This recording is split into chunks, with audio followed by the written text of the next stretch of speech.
So yeah, I'm Mark.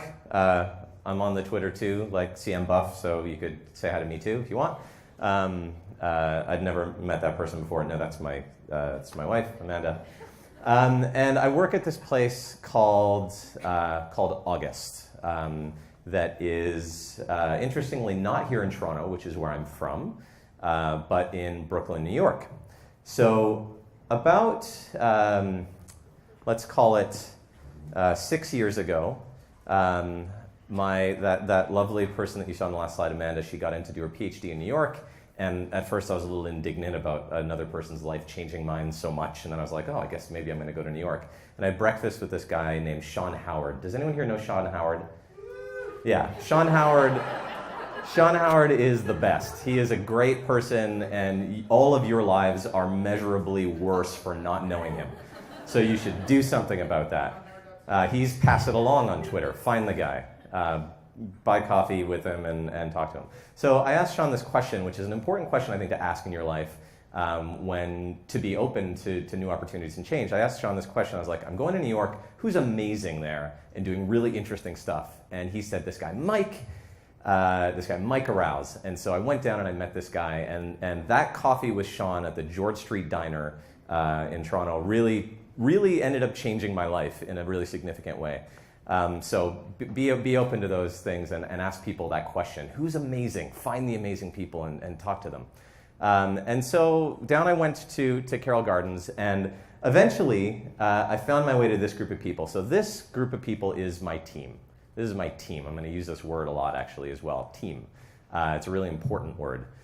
This is Jesse, Mike, Clay, Alex, myself, and Erica. And literally this is the size of our company right now. We are 6 Yahoos in a co-working space in Brooklyn working on the transformation of scaled organizations. So we have a purpose. I'm going to talk more about purpose later. And this is a trick that I've picked up by someone who is not presently a friend of mine, but someone who I admire named Elon Musk. Whenever Elon Musk comes out and starts a presentation about anything, he starts by saying what the purpose is of his organization. So the purpose of August is a capable team for every meaningful mission. I'm going to talk a little bit more about this later. What does capable mean? What does meaningful mean?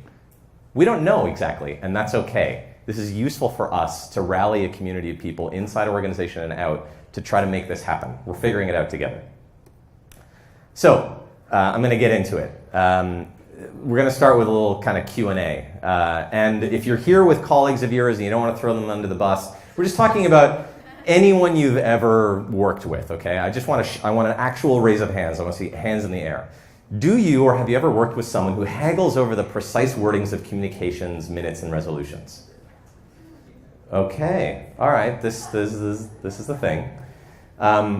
Or do you work with someone who refers back to matters decided on at the last meeting and tries to reopen the question of whether that's an advisable decision? Like, you thought you decided, but like, let's look at that again, I'm not really sure. Okay, all right. How about someone who insists on doing everything through channels? Like, it's not okay to do it that way, like, we need to, this is the way that we do the thing. Okay, still some people. So those of you who raised your hands, congratulations, you're being sabotaged. So this is from, this is a document you can find online. It actually technically wasn't made by the CIA. This was produced by, I think they're called the Office of Secret Services or something like that. But this was the sort of precursor to the CIA in 1944, published this document for their operatives around the world on how to sabotage organizations, how to like slow them down and make them work worse. It's a fascinating read because you'll read the stuff and you'll recognize all of it and you're like, oh, yeah, a lot of these things are true about where I work. But maybe you don't actually have a spy in it. Maybe that's just the way it's happening. So we at August start from this kind of this thing that we're certain about, that in most of the organizations in the world today, work does not work. That the way that we're organized makes it harder to get work done than easier. That the way that we make decisions actually slows things down instead of speeding things up. That the way that we communicate, the way that we collaborate, the way that we do those things actually makes it such that it would be better to just be on our own than with this big group of people. Which is weird, because like, what's the purpose of an organization if not to make those things easier and to scale your impact? So, you know, the thing that we're certain about is that the way that work exists today in most of the world, it doesn't really work. So, anyone familiar with this study Gallup did? Gallup does this a lot. This is a global state of the workplace report. They've been doing this for a while. So basically what this data says is that a full 13% of people, as a global study, responded and said that they felt engaged at work. 13%. 63% not engaged, 24% actively disengaged, meaning that they're like trying to undermine the place, either undermine or escape from the place that they work. They're like, that's how they feel about it. So basically 87% of people working are not happy. That's a lot of people. A lot of people work, right? Raise your hand if you know somebody who works. There you go. So in the GTA alone, so I did some math. I was looking around on Wikipedia. So more than 6 million people in the broader GTA. Okay, approximately 3 million of those people are working. They're in those working years, 18 to 64-ish or whatever. That's 2.6 million people in this city that are bummed every day when they go to work. They're like, nah, I'm not really into this. Is that okay? This is not okay. This is a problem. So, but that would be fine, right? As long as like people are still making money, right? As long as the businesses are still growing, then we can deal with 87% of all working people being bummed. But this is the problem, is that it's not actually working anymore either. This is a tracking of productivity across different organizations, and basically growth in productivity is slowing down to the point of zero. So basically all the stuff that was working to help all this growth happen that all the companies cared about, that's not working anymore. So the old playbook, the one that used to be working for so long, isn't. And so we're seeing this kind of pattern play out in terms of the lifespan of companies.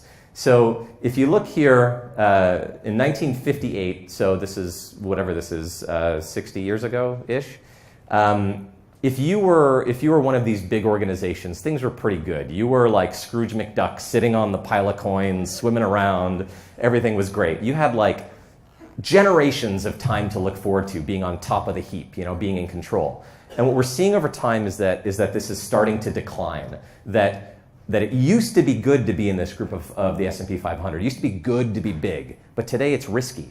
Today it's harming you, it's slowing you down. And so today we're seeing data that says that it's roughly about 15 years.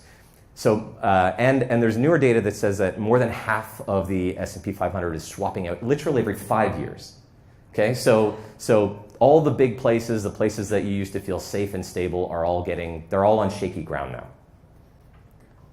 So we're seeing productivity going down, but we're also in particular pockets seeing these organizations that in the latest report from OECD call frontier firms that are doing okay. I think we might be inside one of those organizations right now.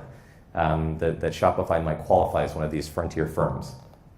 So this is where we are. We're in Shopify. So what do we mean when we say frontier firms? So we're talking about organizations that speak internet, that understand the idea of platforms and networks. We're going to talk about that in a second. Okay, and I believe I scraped this stuff online last night. 240 or 50,000 stores that Shopify is present in, and around $14-15 billion of transactions that Shopify participates in. All of that is without owning any real estate. Well, I don't know. Maybe you own this building. I don't know though. And without actually being present in those transactions, without having any humans that are present there. Okay, there's something different that these kinds of organizations are doing. So at its heart, what makes that possible is exponential change. This is a photo of, does anyone know what this thing is? Hazard a guess? This is a hard drive, okay, from the 1950s. So this thing carries 5 megabytes of data. The exported PDF of this presentation was 73 megabytes of data because I like pictures. So basically what that means is that if I wanted to send Altera, who the CMTO organizer, my presentation, you would need a jumbo jet full of these things to send that to her, okay? So stuff has changed. The way that that is played out, there's lots of data showing what exponential change and exponential innovation has done. 3D printers used to cost $40,000 7 years ago. Today, $100. That's 400x. Sensors, the price of a sensor from $20,000 to about $80, 250x in just 5 years. And DNA sequencing, it used to cost $10 million 7 years ago to do this. It's about $1,000 now. 10,000x in 7 years. So that's making it really possible to do all sorts of things fast. Now, once you get something that works, how do you get that out to a bunch of people? So getting access to massive networks of people used to be really hard. 90 years ago, the phone network started, 150 million people in 90 years. Okay? And then we're seeing what's happened with Facebook and Android, that's happening faster and faster and faster. So the world that's created is one where if you have an idea, you can walk up to the table and you can roll the dice and leverage all the existing platforms and all the existing networks that are out there.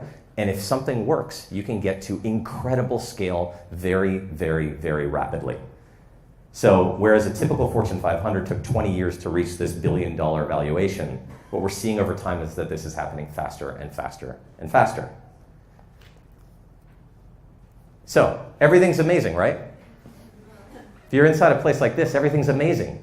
You can come up with ideas, you can bring them to life, you can reach billions of people really quickly. And yet, so we're living in this sort of Dickensian time where it's the best of times and it's the worst of times. You've got a place like this that can scale incredibly rapidly and create an amazing culture like this, and then you've got 2.6 million people in the GTA that are bummed every day when they go to work. So our way of working is out of date. This picture at the back of this slide, this is an organizational chart for the Union Pacific Railway made in 1910. It's 107 years ago, 106, 7 years ago. So what's curious about it is that it looks pretty much identical to exactly the way that we do this today. Whose org chart looks something like this? Yeah, okay. So this photo was actually taken just a couple days ago in Kensington Market. No, this is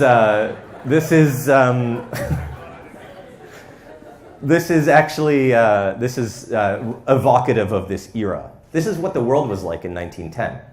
Okay, think about what the world was like then. Most people didn't have toilets or working plumbing in their homes. There was maybe 100, 150 kilometers of paved roads in North America. Women did not have the right to vote. This is all this stuff that we now take for granted, that we expect our world to work in this different way. You know, we've changed all those other things, but we haven't changed this. We haven't looked at this. We haven't reconsidered this. So this model, this way of operating, this operating model or organizing model that we have, we're calling the industrial model, okay? And one thing I want to clarify for those people working inside a skilled organization that has this model, it's not your fault. This was a really good idea. This was a great idea at one point in time. There was a point in time when it made perfect sense to value these things, okay? When it made sense to be closed. You know, when you could create enormous value by generating intellectual property and holding on to that. By breaking down all of the work you had into repeatable tasks and then becoming as efficient as you possibly could at delivering those at scale. And when it made sense, basically, when things moved really slowly, you didn't have to empower people to make decisions at the edge of your organization. You could create these hierarchies and have this command and control structure. It made sense to do that. It made sense. It was a good idea. So all of this from our perspective, from the perspective of my team, is that it all comes down to this spectrum of certainty and uncertainty that all organizations and all work, frankly, lives on. and what kind of work you're doing and how certain the environment is that you're working inside of. So our observation is that most companies are designed for this. Most companies are designed for a world that is known, that is slow, that is certain, that does not change. And interestingly, if you break down, if you think about like actual tasks of work, and I'm talking about like assembling a widget or basic accounting processes or making like a basic legal document, this is pretty certain work. And what we're seeing is that computers are actually quite good at that certain work. And so they're starting to eat that work. They're like Pac-Man coming along the line here, starting to chew up that work. And then over here we have this stuff, and you know, this group, this is CreativeMornings, okay? The work at the other end, where we need your creativity, the collective creative capacity of all these people and all these teams is at this other end. This is where the fascinating, important, world-changing work exists and what humans need to be really good at. And this, effectively another translation of the purpose of our team, is to figure out how to help teams be high-performing at this end of the spectrum in a world that is uncertain. There's a really great book called Teaming by Amy Edmondson, a Harvard professor, that really breaks down this sort of paradigm, these two paradigms of whether you're organized for certainty and to execute or whether you're organized to learn in an uncertain world. And if you look at the way that we think about this is that these biases that are inside of the DNA of our large organizations are sort of insidious, and they've infected everything that we do, how we plan, how we hire, how we budget, all these things. So if in a system, in a world that's certain, you hire conformers and you hire rule followers. But when you're trying to learn, when the world is uncertain, you need creative problem solvers, people like all of you that are here. You need people that know how to experiment. When you're organizing in certainty, silos are fine, separated experience is fine. But when you're trying to learn in an uncertain world, you need cross-functional integrated expertise. So this list can go 100 miles long of all these different attributes of organizations that are carrying the biases of a world that used to be certain. So this is we have some debate on our team about this analogy, but it makes sense to me. So who's seen this film? Yeah. Robbed at the Oscars, in my opinion. So here are Keanu and Sandra inside the bus trying to avert disaster. So this is my perspective on most big organizations today.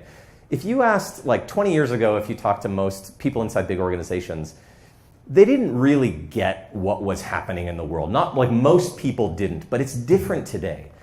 Like all the people I talk to inside the organizations that we work with, they know who Eric Ries is. They've read Lean Startup. They get that they need to test and learn. They have good ideas. They have good taste about things that they should make. Okay, everyone gets it and they know what they want to do, but they're trapped inside this vessel that is careening towards the hangar and is going to blow up. You know, and they're like the heroic people trying to do the good thing, and the thing, it's the bus. We gotta fix what's happening with the bus.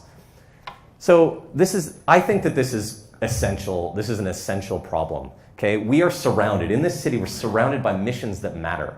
Okay, this is the mission of the City of Toronto: high quality and affordable services that respond to the needs of communities, and infrastructure to support city building. That's a good mission, right? This should work, right? So what kind of how is the City of Toronto? I had my concerns over the last 6 years as I've observed some of the things that were happening under former leadership.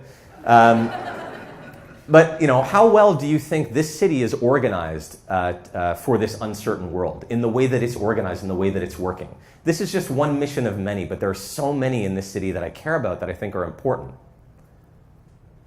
So there's this question: in an age of uncertainty, what does an organization built for change actually look like? So let's talk about that. And I want to say with a caveat that my team and I, we are no geniuses. We are highly integrative of all the things that we see out in the world. So, due credits to all of these people from whose theories we've drawn. So we call this model responsive. And it, purpose is the same at the center, but we're talking about this as an invitation for people to participate. So responsive organizations value these things. I'm going to talk about each of them in succession. So purpose over profit. There's a tension that exists between these things. Responsible organizations, I talked about Elon, about how Elon would come up on stage and talk about what mattered to Tesla, about why it existed in the world. So think about this thing. Actually, another example I want to talk about is Amazon. So think about Jeff Bezos, 1997. He puts out in a shareholder letter and says, this is why Amazon exists. This is what we're trying to do in the world. Okay, so we've worked with large organizations. We're talking about Fortune 100 organizations. Amazon operated for 15 years without generating a profit, and people kept buying the stock. But if most Fortune 500 companies miss their earnings by 10 cents a share, people just buy out of the stock. They leave, okay? So there's something different going on inside responsive organizations where they invoke purpose. They use that as a beacon to attract talent, to attract partners, to attract people outside of their organization to help. It's an invitation to participate, to join in the mission. And we've talked about Tesla. I've heard actually that when you go to Tesla's factory, when you start the tour, they do the same thing. They talk about why they exist. And actually in 2006, Elon wrote a blog post where he basically, I forget the title of it, but he basically says, like, here's my nefarious plan. He outlines exactly what he wants to do with Tesla. And it's not actually about cars. It's about transforming from a mine and burn economy to a solar energy economy. And cars and transportation are the way that he's going to do that. He's putting it out there and he's inviting people. And he's said repeatedly, if you don't like this, if you aren't into what we're doing, get out of the stock. Tim Cook does the same thing. Mark Zuckerberg does the same thing.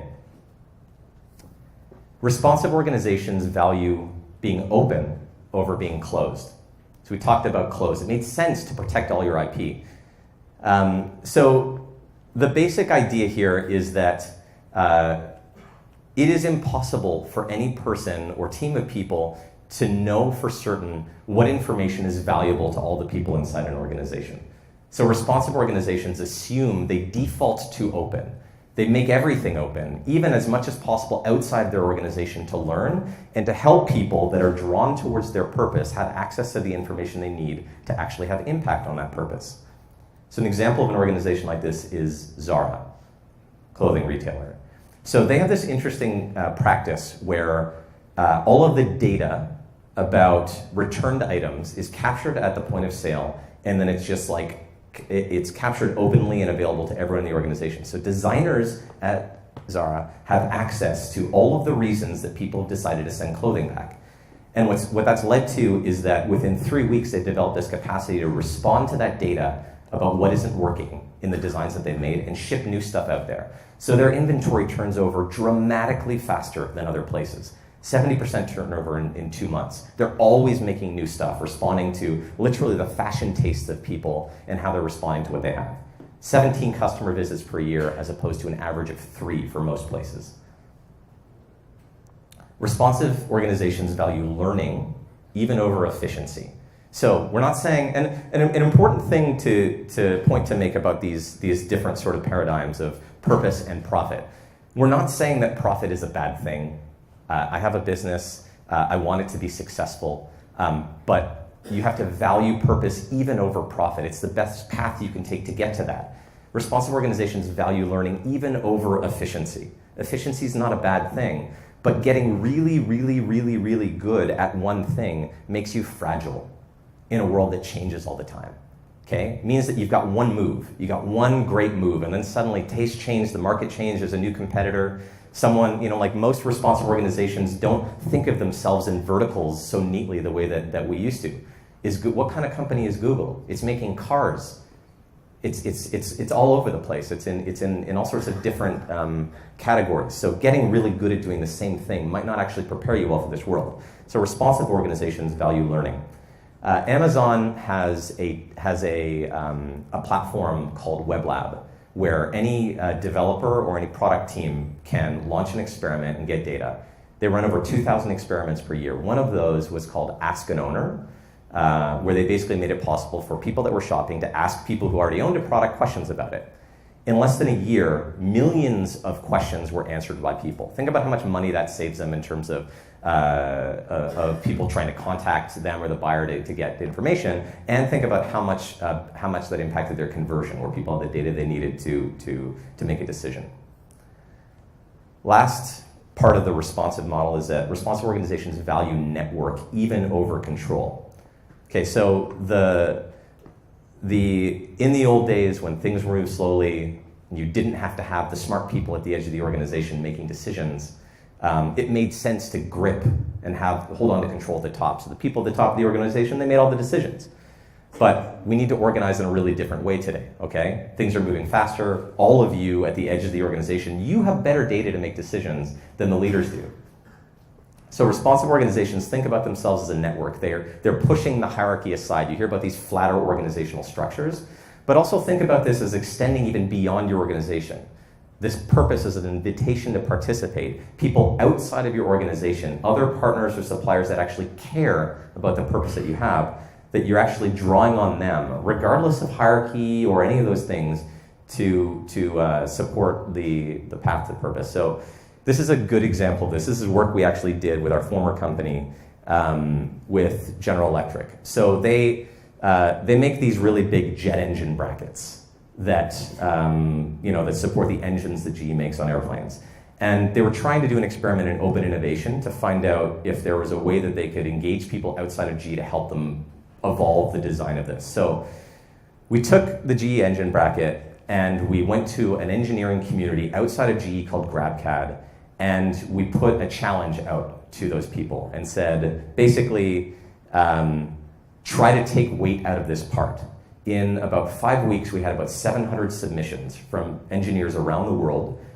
All of the shortlists of about 20 people who'd submitted designs, the 20 finalists on the shortlist had taken more than 80% of the weight out of the part. And the one that won was a 20-year-old kid from Indonesia that they'd never heard of, that wasn't even employed in any kind of organization like this. He's now employed at GE. He now has a job there. So this is a matter of debate, and I'm interested in, because there's an important question here to get to at the end. And we talk about this internally as like, what's something that we believe that most people would disagree with? So this is Monk Debates, another institution in Toronto that I really care about and I think is great. Are large organizations inherently bad? Do you believe this? I think a lot of people think this. They see the world as created by big organizations, and it doesn't give them a good feeling. They don't feel good about this. But we have a different feeling about this. These are all the top employers in Toronto. Look at all these organizations, okay? They have an enormous leverage, enormous impact on the world that we have. It's critical that we actually change the way that these organizations are operating and help them transition to this century. So they have this enormous amount of leverage on our world. There is a great book by a theorist named Carlota Perez that talks about the fact that every major techno-economic paradigm shift in the world has been instantiated, has been first explored inside big organizations. Mechanization, computerization, automation, all these things were first invested in, they happened inside these big organizations. So if we're going to reinvent the future of work, it's going to happen inside these big places. So from our perspective, it is both essential and good to help figure out how to organize at scale today and do meaningful work. So all of that is well and good. The question and sort of to join us on where we're at on the journey right now, there's this other question. Once you have an idea of a different operating model, the question is, how do you change from one to the other? How do you take a scaled culture of 10,000 or 100,000 or 300,000 people and help them transition to this new model? So this is some data from McKinsey that basically says that 70% of transformation programs don't work. They're like that George Bush thing where he's standing on the Air Force carrier and they're like declaring victory when it didn't really happen. You know, mission accomplished. Like this is what really actually happens to most transformation programs. They kind of get swept under the rug at some point. They're like, we did it, right? Let's keep going. And so that's not good enough. We have to invent a new way to change that actually sticks. So the problem with this is the enormous complexity that exists inside of organizations. Okay? The way that most organizations try to change today runs up against this. This is a sort of politicized representation of the US healthcare system. Okay? How do you design for that? How can you possibly design an organization or a system that actually works in it? This is meant to communicate complexity. Okay? And so all of the major existing solutions of how to design organizations or how to help them change run up against this. But what they do is they because no human being or group of human beings can hold all this complexity in their head, they have to take shortcuts, right? They have to sort of come up with some version of what the design should be, which isn't actually true, which is false. And so which we believe is actually dishonest.